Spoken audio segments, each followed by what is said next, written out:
Jana.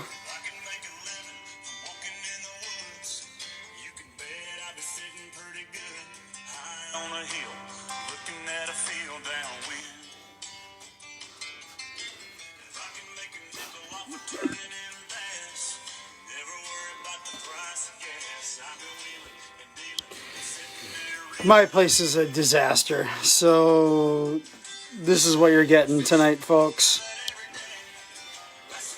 I got slicer, grinder, too. I got my turkey stuff thrown around. It's a literal disaster. Like, it's nuts in here. Turkey decoys in here just sitting around. I don't know what to do, folks. It's a literal disaster. But, you know what? We're going to have another quick hitter tonight. I'm exhausted. Been a long week. I want to talk about a couple of things. Last Sunday, I went out to western Minnesota and helped out a hog farmer. He had a bunch of hogs that were at call weight, and the plant shut down. So he basically had free hogs. So we went out there and helped out the farmer, and we made a bunch of delicious sausages. I made some jalapeno brats the other night with my brother and his wife. I sent the recipe and the video to Jana, so hopefully she picks that up and throws it out there for you guys.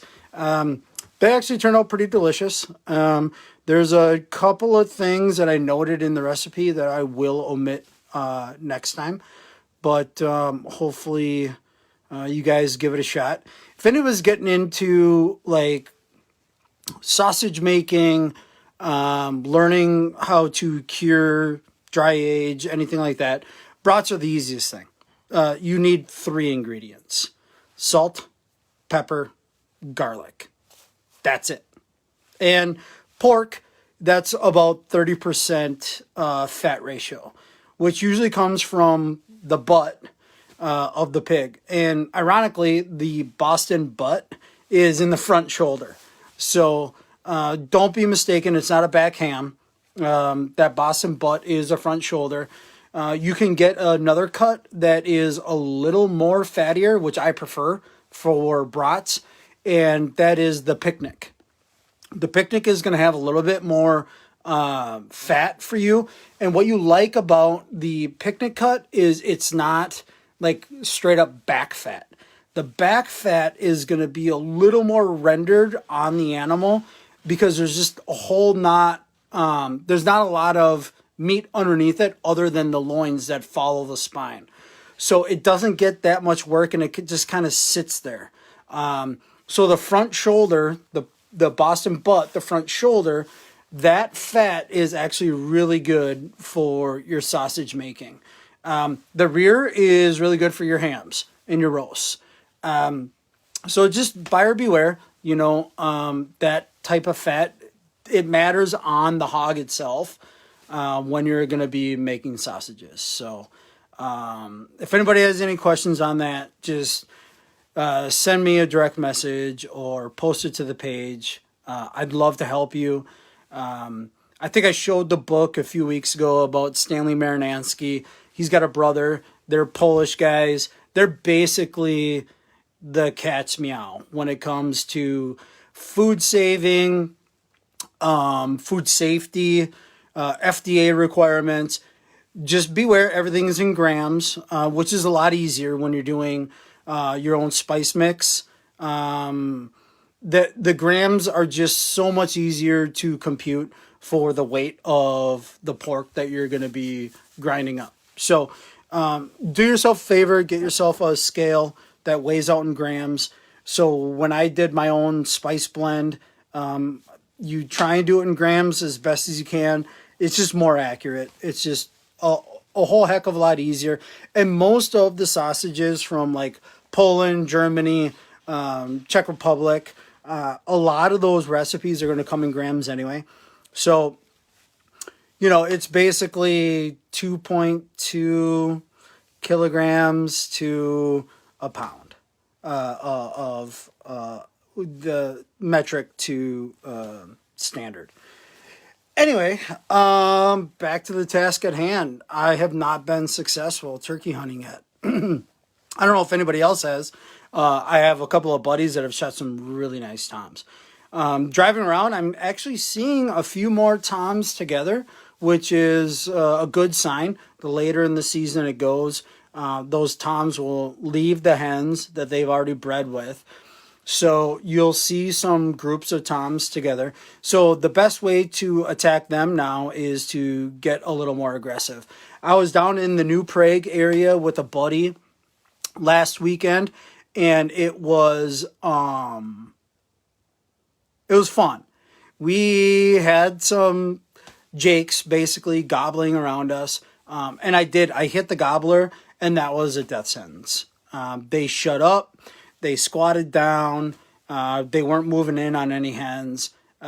We basically scared them off as like a dominant tom was in the area.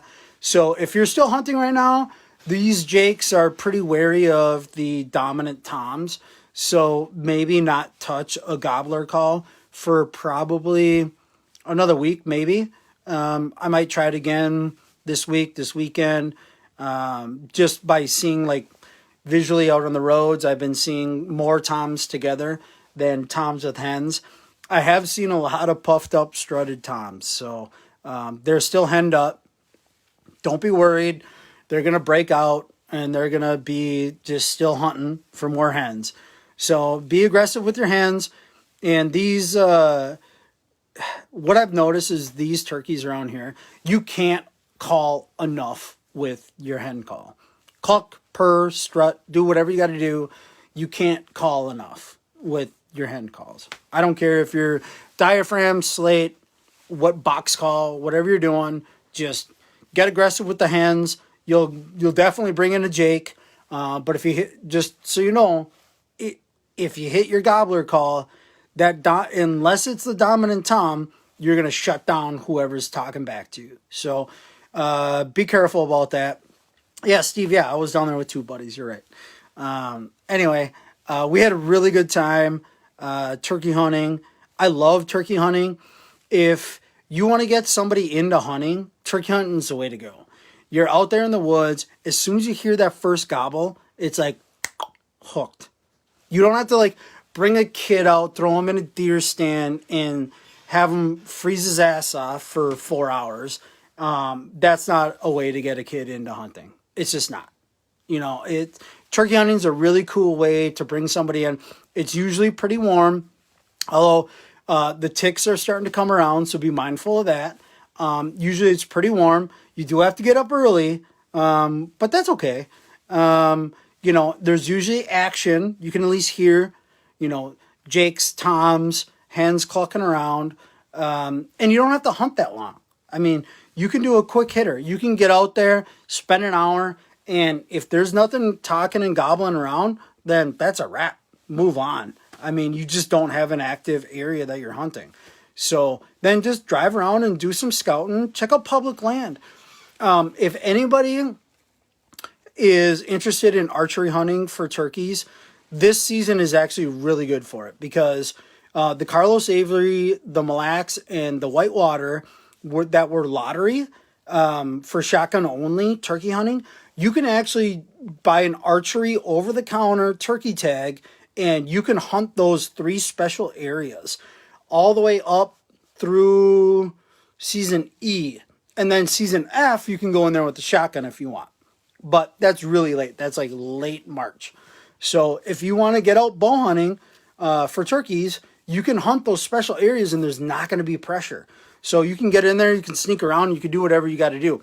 Archery, turkey license, you can go across the state, no restrictions. Your shotgun is a lot different. You have to pick your season, you have to hunt your time, and that's a wrap. So you can go and I think the over-the-counter was like $26 or something. It was pretty sweet. So it gives you a lot more time. It gives you way more flexibility, and you can hunt those special areas, which is awesome. So I have one buddy, Michael Schenecker. He got a really nice tom. The fan on that thing was awesome. I got a couple of buddies, one down in Arkansas, one down in Alabama, that just rub it in my face. they're really good turkey hunters. It's kind of like bred into them down there. So hopefully there's going to be some more movement now that it's been consistently nicer. One tip that I can give you, if you do have an area that has toms, jakes, hens, put them to bed. Turkeys, they roost in trees. So you can go out there at like 5:30, 6 o'clock at night, and you can follow those toms around, and they'll hop up into the tree. Anybody who's been bow hunting, deer hunting in the fall, they've probably been scared from turkeys roosting. They're very, very clumsy flyers. These things are like, it'd be like me trying to climb into a plane and fly it. They're clumsy. They get up there. They're hard to miss. They're going to stay there all night.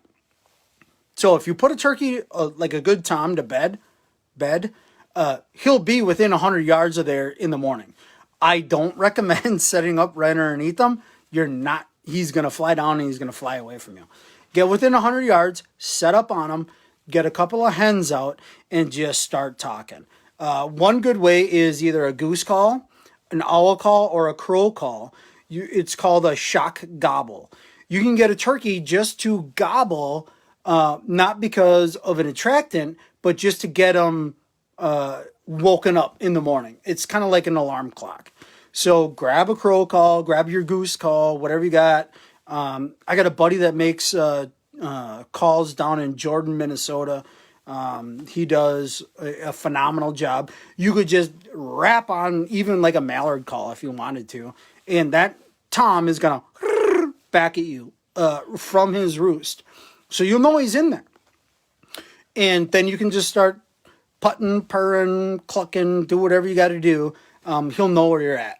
So you can get set up on him basically in the morning and you'll know exactly where he is. It's kind of cheating. It's fun. Back in the day, Minnesota wouldn't let you turkey hunt past noon. And this was essentially the reason that they didn't want guys just shooting a turkey out of a tree. But now that we have so many turkeys, this is a really good way to put a turkey to bed and set up on them in the morning.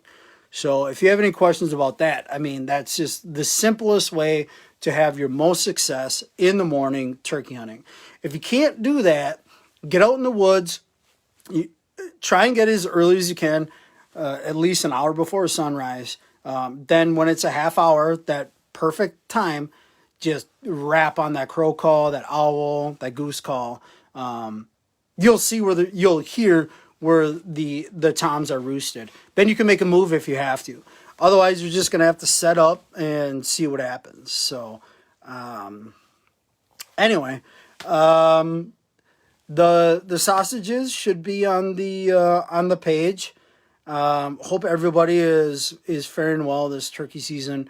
Shoot your successes to the grind. I'd love to see the turkeys that you guys are getting. There's been a lot of success. I know Minnesota's just quietly becoming a really good turkey hunting state. So I hope everybody's being safe and not working from home, doing the whole deal. I get it. Jana's going to put up the recipes soon. So another quick hitter. We're hoping to be back in the studio. This is kind of difficult to do it from, just myself in the man cave. But anyway, I hope everybody is, being safe. Again, tonight is the series finale of Homeland. So if anybody's interested, showtime. And everybody have a good Sunday night. Everybody needs to be safe, have fun, and enjoy your Sunday. Signing off. See you, Steve, Jeff, Dust, Jana, everybody who logged on. My wife. Yep, I know you're going to make fun of me here in about 5 minutes, but look, just enjoy it. Have fun. We'll chat next Sunday from hopefully the studio. And again, the man cave is a disaster. I need to look, my rods. Look at that. That's unsatisfactory. So anyway, enjoy. We had a good time tonight. And everybody be safe. All right, signing off. I'm finishing up. Bye.